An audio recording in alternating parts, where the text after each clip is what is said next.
Imam Hanafi lahir tahun 80 Hijriah. Imam Malik lahir tahun 93 Hijriah. Imam Syafi'i lahir tahun 150 Hijriah. Imam Hambali lahir tahun 1604 Hijriah. Dan Imam Asy'ari lahir tahun 240 Hijriah. Mereka ini semua ulama salafus salih atau dikenal dengan nama ulama salaf. Apa itu salaf?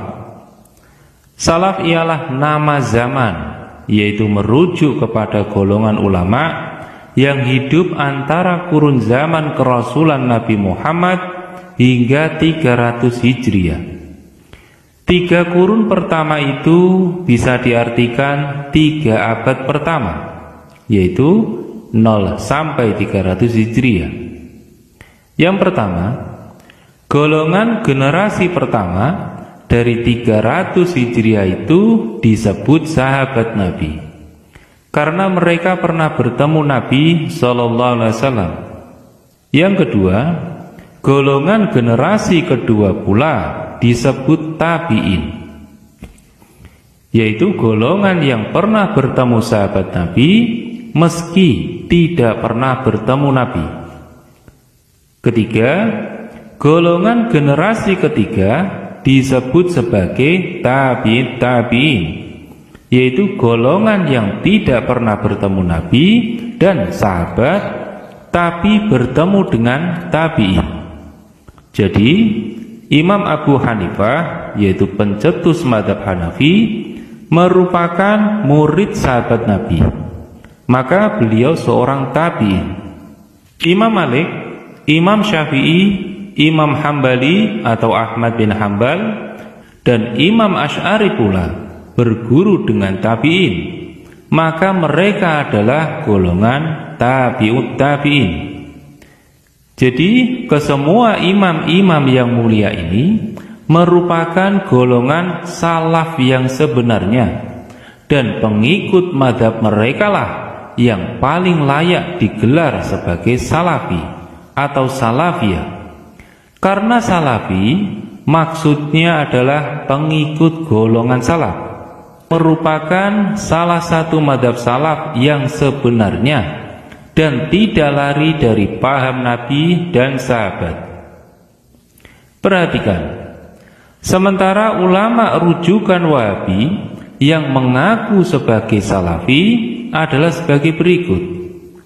Yang pertama, Ibnu Taimiyah, lahir pada tahun 661 Hijriah, yaitu lahir 361 tahun setelah berakhirnya zaman salaf.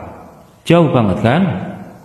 Yang kedua, Nasiruddin Albani, lahir pada tahun 1333 Hijriah, mati pada tahun 1420 Hijriah atau tahun 1999 Masehi, yang lahir 1033 tahun setelah berakhirnya zaman salaf. Ini lebih jauh lagi dari zaman ulama salaf. Yang ketiga, Muhammad bin Abdul Wahab, yaitu pendiri gerakan Wahabi, lahir pada tahun 1115 Hijriah. Dia lahir 815 tahun setelah berakhirnya zaman salaf. Yang keempat, bin Baz, lahir pada tahun 1330 Hijriah, yang wafat pada tahun 1420 Hijriah atau tahun 1999 Masehi, sama dengan Albani. Lahirnya 1030 tahun setelah berakhirnya zaman salaf.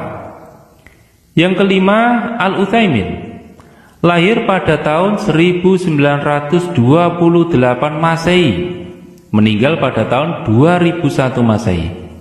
Beliau lahir entah berapa ribu tahun setelah zaman salaf. Mereka ini hidup di akhir zaman, kecuali Ibnu Taimiyah yang hidup di pertengahan zaman antara zaman salaf dan zaman Dajjal, yaitu akhir zaman, saat Islam diserang tentara Mongol. Tak ada satupun imam rujukan Wahabi yang mereka ikuti hidup di zaman salaf. Ulama rujukan Wahabi semua sangat jauh dari zaman salaf. Tapi sangat aneh apabila pengikut sekte Wahabi membanggakan diri sebagai salafi atau pengikut golongan salaf. Sedangkan rujukan mereka adalah dari kalangan yang datang dari golongan ulama zaman akhir. Mereka menuding ajaran sifat Allah yang 20 seperti wujud, qidam, baqa, mukhalafatul hawadis dan seterusnya oleh Imam Asy'ari yang lahir pada tahun 240 Hijriah sebagai bid'ah yang sesat. Padahal ajaran tauhid uluhiyah, rububiyah dan asma wa sifat yang mereka ajarkan juga bid'ah dan diajarkan pada masa khalaf oleh orang yang lahir tahun 1115 Hijriah. Ini jelas membodohi akidah umat Islam. Bahaya nih kalau begini. Wallahu a'lam.